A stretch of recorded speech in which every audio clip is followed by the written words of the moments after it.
What's up, guys? This is Storm, and I hope you have an amazing weekend. And welcome back to another gaming news roundup weekend. A lot of stuff happened over this week, and there's gonna be a lot to cover. So before we start the video, I hope you give this video a like, share, and comment down below, and hit the bell notification when you get notice of my next video. Without further ado, let's get on with the news.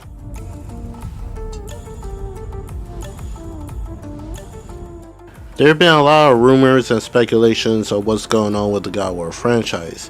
In my last video, I spoke upon that the next God of War game could be potentially taking place in Egypt, where Kratos had to deal with problems going on with the Egyptian pantheons. Now, a new rumor has surfaced that goes by from Tom Hiddleston about a reboot of the God of War Greek trilogy, and this is what the report says. TC has says a new rumor coming from Tom Henderson states Kratos will be going back to Greece. The game will explore Kratos' relationship with his father Zeus. Players will reportedly play as a younger Kratos. Original God of War trilogy remaster potentially in development and possibly connected to this new title. So this kind of sounds like a whole prequel of the whole God of War franchise altogether, that we're playing a very young Kratos to some extent. So I don't know what this could mean, and I don't know how I feel about this, honestly.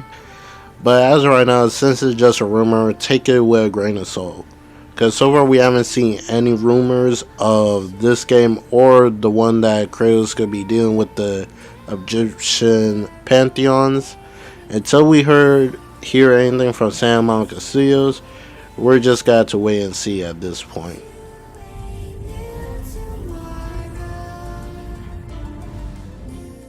I swear, Square Enix is one of the studios that be hella silent on what's going on with their projects. We have yet to hear anything what's going on with Kingdom Hearts 4, and for Final Fantasy Remake team, like, we don't even know what's gonna be the official title for Final Fantasy 7 Part 3, and we already got some bits of info for that game. But hopefully this kind of shows proof that Square Enix are going to let some stuff out in the coming months before this year is over. This comes from the team that's making Dragon Quest 12. Yes, Dragon Quest 12. Apparently that game development is still alive. And this is what they said from a YouTube video come from Gematsu. Yuji Horii says they're still working hard on Dragon Quest 12 via Gematsu. There's a lot of things I can't talk about, but what I can say for now is that we are working on Dragon Quest 1 and 2 remake, and we're working hard doing our best on Dragon Quest 12.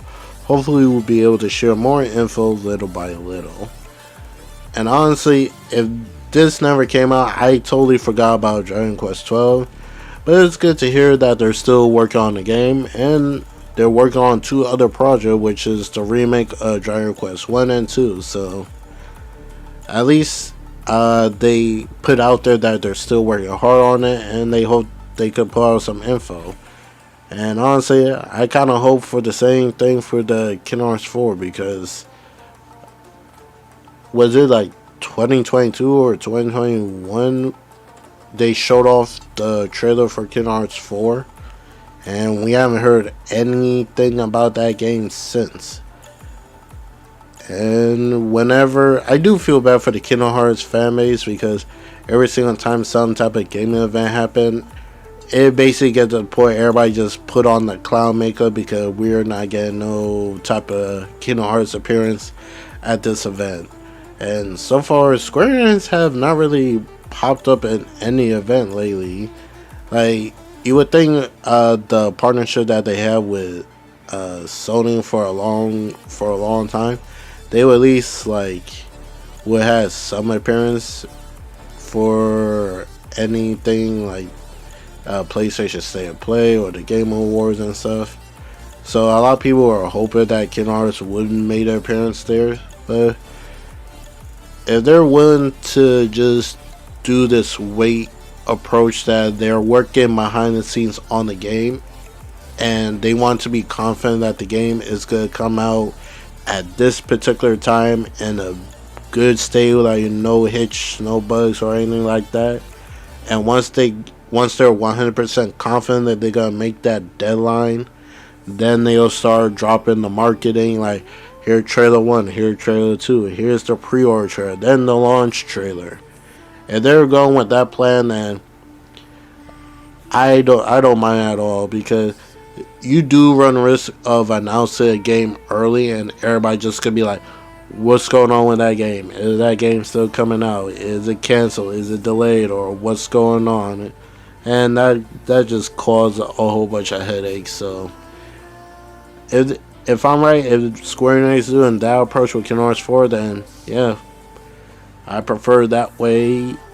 Hopefully that would be the way going forward. Don't announce games so early on, then people are waiting for such and such for the next update. But we'll just wait and see.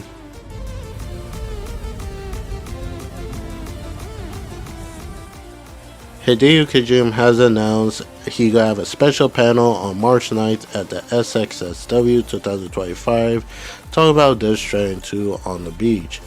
This will be most likely the announcement for the release date of the game.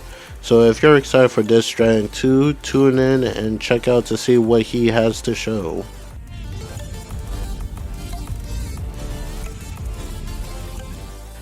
During their investor call, Remedy Games has announced that Alan Wake 2 has officially broke even and begun accruing royalties.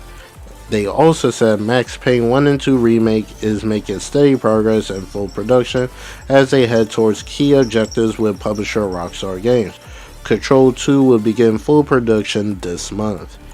So kudos for Remedy for Alan Wake 2 to finally break even, and now they're starting to receive royalties for that game. And it's nice to hear some good updates for Max Payne 1 and 2, that the development moving smoothly, and Control 2 is going to start production, well, not really production, like full development at some point during this month. So it's nice to hear that Remedy is doing good, and I hope they keep at it.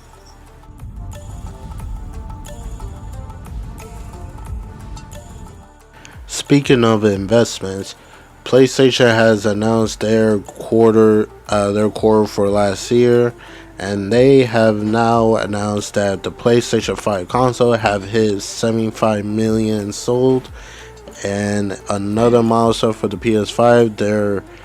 I believe I saw it was said they were like ahead of the PS4 selling at least like 1.5 million. In the same time frame of the PS4 when it was released, and they were honestly surprised how much that the PS5 sold and how much revenue they generated for the end of the quarter. And they also announced that the confirmed games that are coming is going to be Death Stranding 2 and Ghost of Yotei for this year, and they're going to keep moving forward with other investments with a lot of first party coming out and third party also. So congratulations to the PS5 selling. I know some people say like this generation is a little lackluster from the lack of first parties when it comes to PlayStation, and I could agree with that to some extent. But as long as they have some game coming to their platform, it's all good. It could be from first, second, or third party. Because I know some people say first party is the game that defines the game. And if their first party studio is not ready to present what they have cooking in their oven, PlayStation is going out their way to get that third party to bring it to you, either to make it exclusive or a time exclusive deal, or just to show, hey, we got the market for this game, and this is the perk that you get for getting this game on our platform. So they're basically playing their same playbook that they've been doing for generations, and I can't get mad at that. As long as I got games to play, I'm a good customer. But that's not all. We have an update from Team Asobi involving Astro Bot. New Astro Bot levels with special bots out today. 5 harder levels out now. TikTok Shock. February 20 is Thrust or Buzz. February 27 is Cockadoodle Doom. March 6 Hard to Bear. March 13 Armored Hardcore. And new special bots. And Astro Bot is now PS5 Pro Enhanced. Alongside these 5 new levels, we are pleased to say that our owners of the PS5 Pro will be able to enjoy an improved version of Astro Bot featuring a constant best resolution while still running at 60 FPS per second. So, Team Asobi can't stop winning at this point. They brought out a new 5 levels for Astro Bot and the dates that they will release, new special bots, and not too long ago during the DICE Awards, Astro Bot cleaned up the DICE Awards also. I believe I saw they won 5 awards at the DICE Award, and they won Game of the Year at the DICE Award. So, Team Asobi is on a high point right now, and I'm hoping they keep rising higher. And Hiroki Totoki, who's going to be the new CEO of PlayStation, it's either PlayStation or Sony, did say that they are going to be releasing more like family oriented games like Astro Bot, which is not very surprising after seeing Astro Bot won Game of the Year at the Game Awards and winning Game of the Year at DICE Awards, cleaning up awards and all that. Why shouldn't PlayStation start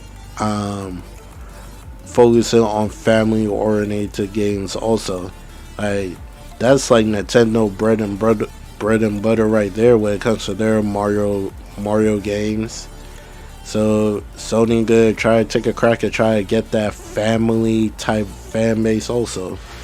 I'm kind of curious what they're gonna have cooking for that, and hopefully it won't be too long until we see the next game coming from Team Asobi.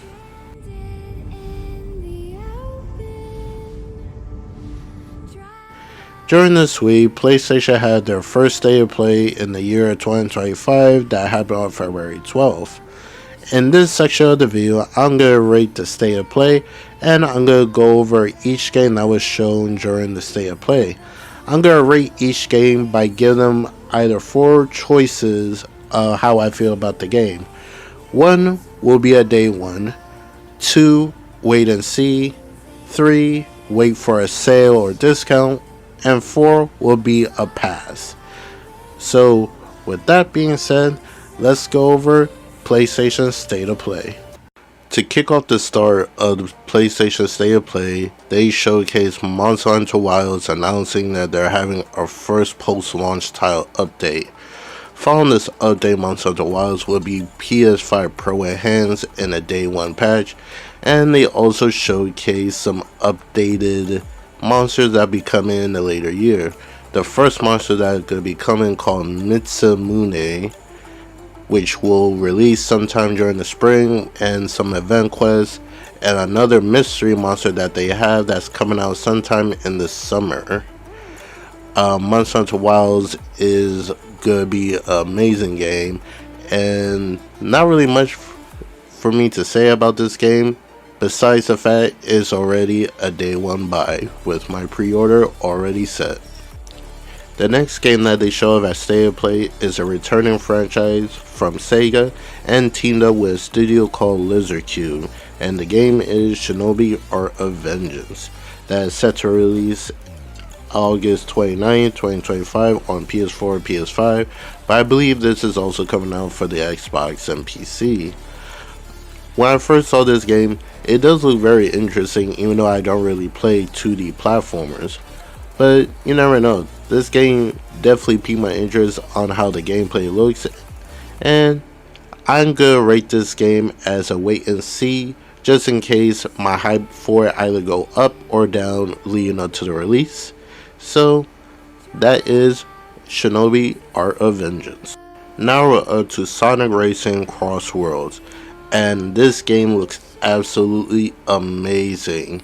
And it is kind of funny that we're getting gameplay of this game, especially Nintendo kind of teased Mario Kart 9. So I'm truly excited to play Sonic Crossword Racing. They show gameplay, new customization for the vehicles. They show off that the maps are different portals that you go through, and it just mind blowing. Cars could transform between land, sea, and sky. It's truly amazing. I'm happy that Sonic is coming back with another racing game, because those arcade races are definitely fun. And for those, if you want to sign up for it, they are having a network test. I don't know if it's for all platforms. As of now, I believe it's PS5, but I believe it's for all platforms also. But if you want to take a shot at Sonic Cross Worlds Racing, I suggest sign up for the network test. But for me, I'm rating this as a day one buy, and I will be there with some friends day one at launch. This next game, oh my lord. When I found out this was the next Digimon story game, my heart went like this.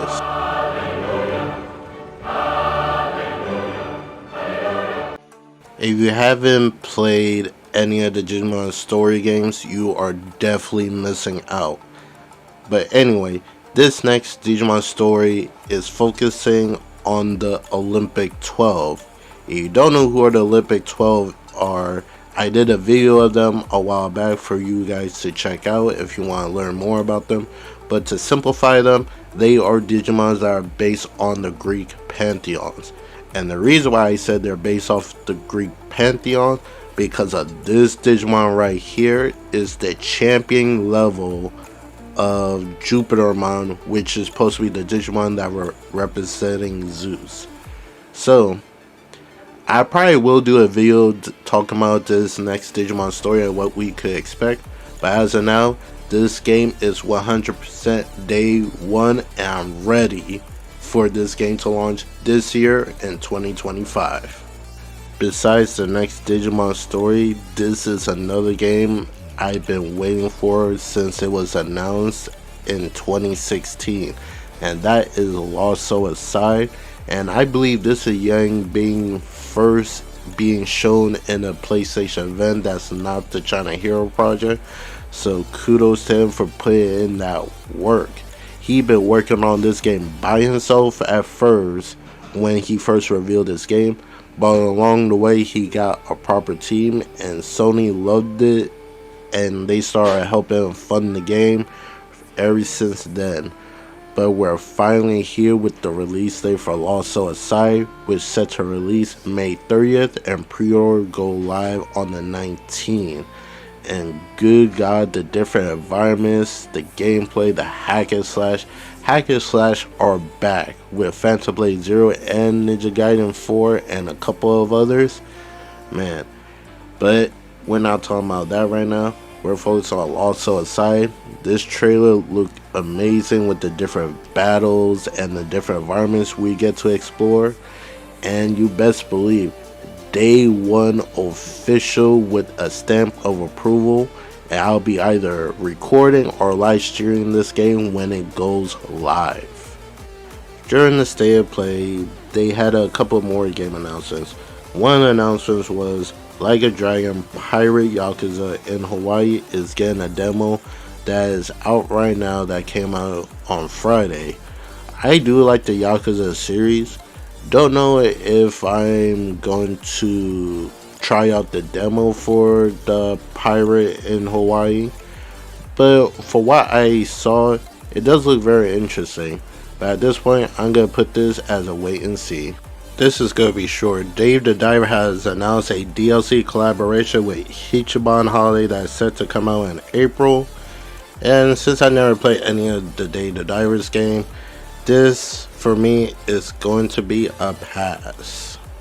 On April 27th, Splitgate 2 is having an alpha test. I will try out the alpha, but when this game fully comes out, I will be there day one. Now we're at WWE 2K25. Honestly, I cannot remember the last time I played a wrestling game. I think it was during the PS2 era with WWE SmackDown, when me and my cousins would always play together. So it's been a very long time for me actually playing a wrestling game.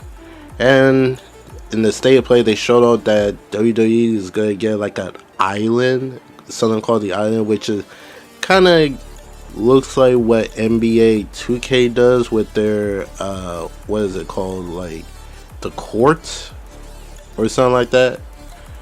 Basically, you make your own character. You could run around the world, see anything wrestling themed, wrestle other players, see other players, and all that jazz.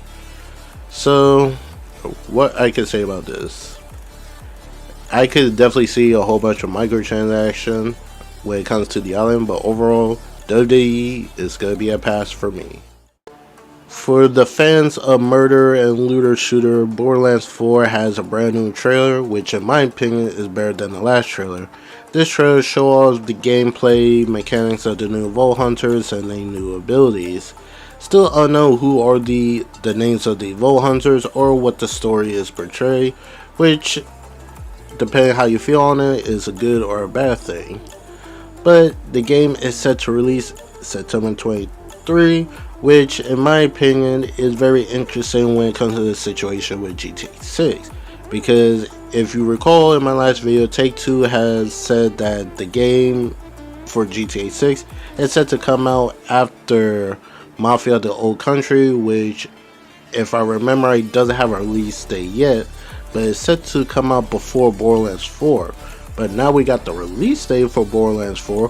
Where will that leave GTA 6? In my opinion, I believe GTA 6 is probably going to get pushed to 2026. But Take-Two still holds strong that they are confident in the fall of 2025 release date. We just gotta wait and see. And keep an eye out for the spring, because PlayStation also said Borderlands 4 is going to get their own deep dive breaking down new information. So with that being said, I'll give Borderlands 4 a wait and see approach, just to see if the new info and new gameplay that they have will pique my interest. The next game I have is Split Fiction, made by the studio Hazelight Studios, who are the ones behind the game It Takes Two. A couple of while ago, he won a Game of the Year award for his Take-Two game, and now Hazelight Studio is back with a new game called Split Fiction. I don't really have that much to say on the game. It definitely looked interesting. The game is set to release on March 6th, but in my opinion, it doesn't look like the type of game I would play. You know, the game does look very interesting and stuff. It's just, unfortunately for me, this game will have to be a pass. If you're a fan of jump scares, suspense, and the deciding fate of characters in the game, then I suggest you look at the developers behind Until Dawn Supermassive with their new game called Directive 8020. The story is the brave astronauts of the Caspelia who embark on a deadly mission to save humanity, but their ship is infected by an alien lifeform that perfectly imitates its prey. The game is set to release sometime on October 2nd. If you're a fan of Supermassive games, and I have played Until Dawn, it definitely was a very interesting experience. But those type of games that I'm not really big on horror games in general, and the whole basically point to click like story deciding fake characters, they're not my cup of tea. No disrespect for those who are into those type of games, but unfortunately this is not for me. But this game definitely is like one of the best games to be streamed and watched, in my opinion. So unfortunately, I would have to give this game a pass, only because it's not my type of game that I play. Staying on the theme of horror games, we got a brand new game for the people behind the Five Nights at Freddy with their brand new game called The Secret of the Mimic. The game is set to release June 13th, and like I said for the previous game, I'm not a horror game person, but these type of games are fun to watch with your favorite streamer who will probably ask his audience what should he do in this situation, and they give their opinion of what he should do. So these type of games are definitely fun to be streamed. I believe this game is also going to be on PlayStation VR 2. I could be wrong about that, but yeah, this game definitely will benefit being on a VR. So with that being said, unfortunately this game also get a pass for me, and it's only because it's not my type of game I play. We're now up to the Midnight Walk, and this game is described as a handcrafted dark fantasy adventure game. And look at this game, it looks very good. It gives off that Tim Burton Nightmare Before Christmas claymation, and it definitely has some very strong horror aspects to it. The game is set to release on May 8th. It will also be on the PlayStation VR 2. So, where will I put this game? I think I'm going to put this game on a sale / discount. Only because I don't know if I would like this game day one. And also, I do not know if there's a game I'm looking forward to that will probably take main priority over this one. So, I guess until I hear more about it, I'm just going to wait for a sale. Now we have Darwin Paradox. I really have no comment on this game, besides saying this game for me is gonna be a pass. This game kind of gives off the vibes of Octodad. Even though I did play Octodad, this game is not my cup of tea, unfortunately. Now we have Warriors Abyss, which is a take on Dynasty Warriors and a roguelike genre. And honestly, I don't know how I feel about this, because this totally came out of nowhere, and I would never think they would turn Dynasty Warriors into a roguelike style game. The game is available to be purchased right now, but will I give it a try? Maybe if they had a demo, but for me buying it at this possible moment right now, it's gonna be a pass for me. Only because I am focused on completing some other games that Monster Hunter Wilds is about to come out. Now we have Onimusha 2 Samurai Destiny, a remastered version of the old school style PS2 of Onimusha 2 is set to come out on May 23rd. It definitely has a higher resolution graphic and modernized controls to perform Ishin critical counterattacks and intense swordplay. So, for someone who's getting into the Onimusha franchise, I did play the first one and I am definitely going to get Way of the Sword. So with that being said, this is going to be a day one buy for me. Now this was a definite surprise to see at State of Play. We're only on the second month into the new year and we already got new information for Onimusha The Way of the Sword, which is set to come out next year. This brand new trailer showed us a little bit of gameplay, and they gave us the name of the brand new protagonist, Miyamoto Musashi. Sorry if I mispronounced the name, but like I said, the game ain't coming out till next year, and overall, this game is a definite day one buy for me. Hopefully, I'll be caught up with the whole Onimusha story. Maybe we'll see if they'll remaster the third one before this game comes out. You know, this is supposed to be a reboot of the franchise. I'm going to keep this one short because I spoke about it in my last video, but Metal Gear Solid 3 is coming out August 28th with the exclusive game mode for PlayStation and PC, involving the Ape Escape. Konami probably said something like the Xbox version is going to have their own exclusive game mode involved with Bomberman, which could be interesting how that will look. But overall, I'm gonna give this game a wait and see, only because I never played a Metal Gear game, so I don't know if I would be interested in it, in my opinion. But I'm gonna see if my opinion will change leading up to the launch. The next game that was shown is a Souls game known as Hell Is Us. The main objective of the game, by the looks of it, you're hunting down demons known as humankind. You sure already know how I feel about Souls games. I play them, but it's not like my favorite genre. Like, literally, if I was decide what game I wanted to play, the first choice won't be a Souls game. Overall, the game does look really good and stuff, but I'm just not into. So there's so many Souls games that it literally becoming like when Fortnite came out, it was all battle royale, then was like all open world. Now it's all Souls games. But now it looks like the Souls games renaissance is coming to an end, and now it's heading towards hack and slashes. Overall, the game does look really good, but unfortunately for me, I'm gonna put this as a wait and see, because you never know, I might like the game, you know, it's a Souls game. And speaking of Souls games, the team behind the Life of P game is coming out with another game.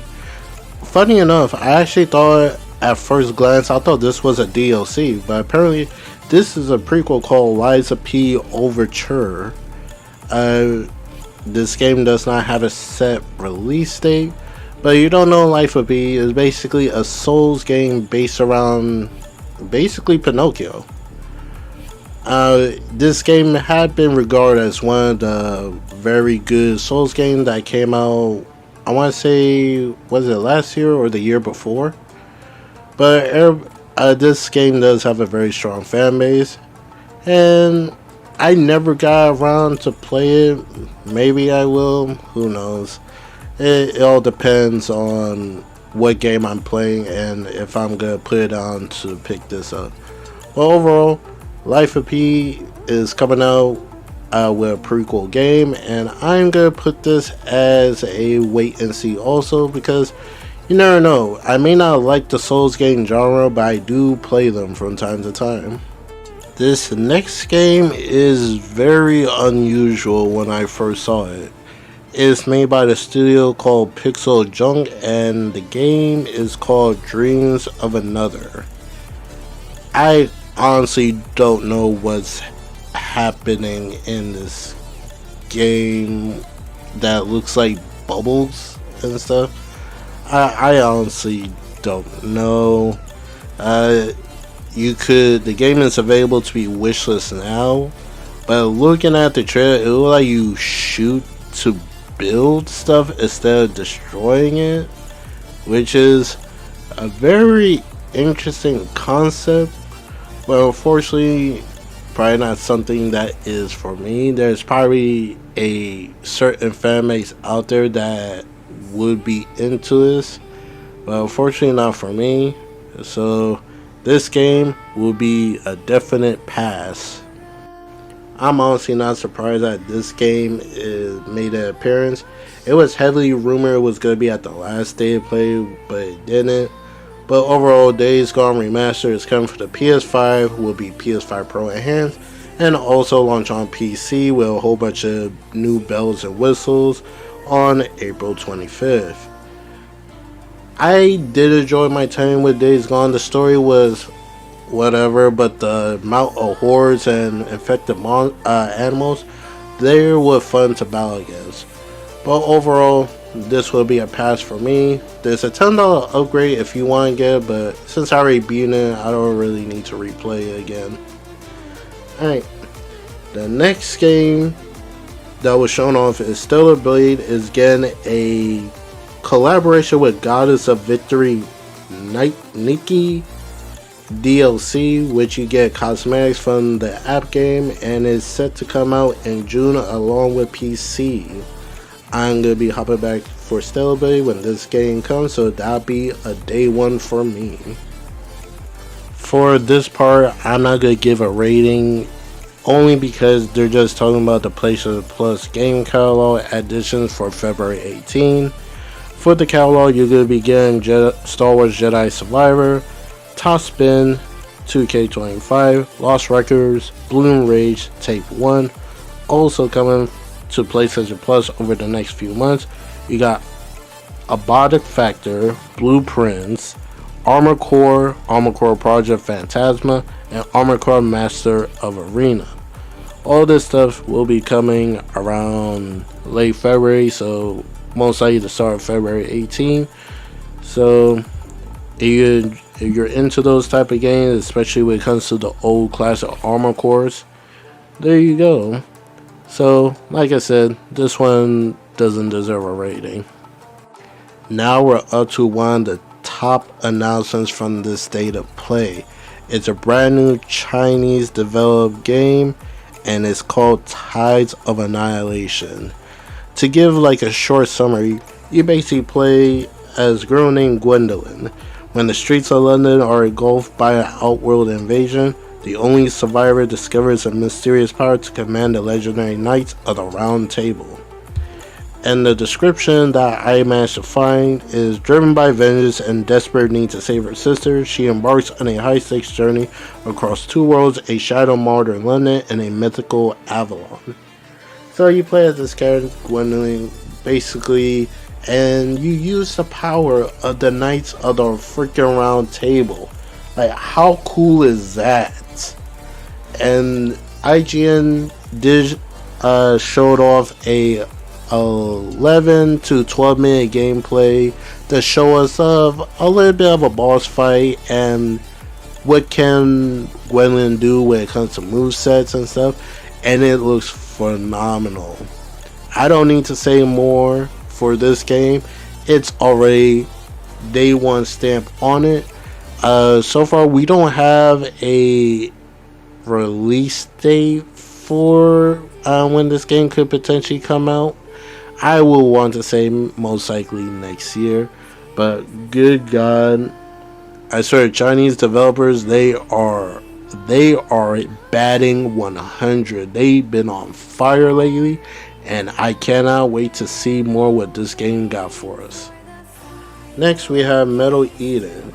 It is a fast-paced science fiction first-person shooter, and I'm not gonna lie, when I looked at it, it definitely does look interesting with the whole parkour mechanic, shooting, and all that. And everybody like a good science fiction here and there. So with that being said, I'm gonna throw this in a wait and see approach. It definitely piqued my interest, and I am curious what is going on in this game. So I am gonna keep my eyes very close on this game. The next game we have is called Mind's Eye. It's made by the studio called Build a Rocket Boy. Mind's Eye is a cinematic single player game which, when I looked at it, it looks like it was made by people who used to work on GTA when it comes to like driving and the shooting mechanic by the looks of it, which I could definitely see, because I think the CEO for this studio used to be the founder for Rockstar. So it's kind of cool that if it is him, it is cool that we get to see what his new studio is cooking. And Mind's Eye definitely looks like it. When I saw like the little gameplay of it, it definitely gives me Cyberpunk GTA vibe with it, which, funny enough, is the synopsis of the game, which they said AI and human greed collides to bring the Earth down to its knees. So, with that being said, I'm definitely gonna be getting this day one, because just looking at the little bit of gameplay and what could potentially, how the story is going to turn out to be, definitely piqued my interest, and it looks crazy good. The game is set to come out sometime this year around the summertime, so I can't wait to see more what this studio have in store for us. Now we're up to the final game. This game is made by the studio that gave us Returnal, Resogun, and it's house marquee newest IP called Suros. We don't know much about this game. It's set to come out next year, but they did say this game is an evolution of what they built with Returnal. They took what they learned from Returnal and basically tried to do it even more better. So in a way, you could say this could be like a game that takes place in the Returnal universe, but we just gotta wait and see. Overall, what I read from the PlayStation blog, it definitely had me interested. So, and also, I definitely did enjoy Returnal. So with that being said, this game is a day one buy for me. So that's gonna wrap it up of the games that was shown off as State of Play. Overall, it was a pretty good show for the start of the new year. So I'm gonna give the State of Play a solid 7.5 out of 10. There were some games I wish we got shown, but there were definitely a lot of surprises for me that definitely gonna have me buying day one. So what about you guys? Did you enjoy the State of Play? Was there any games that piqued you guys' interest? Let me know in the comment below, and I'll catch you guys in the next video. Hope you enjoy the rest of your week, and have a good night. Peace out.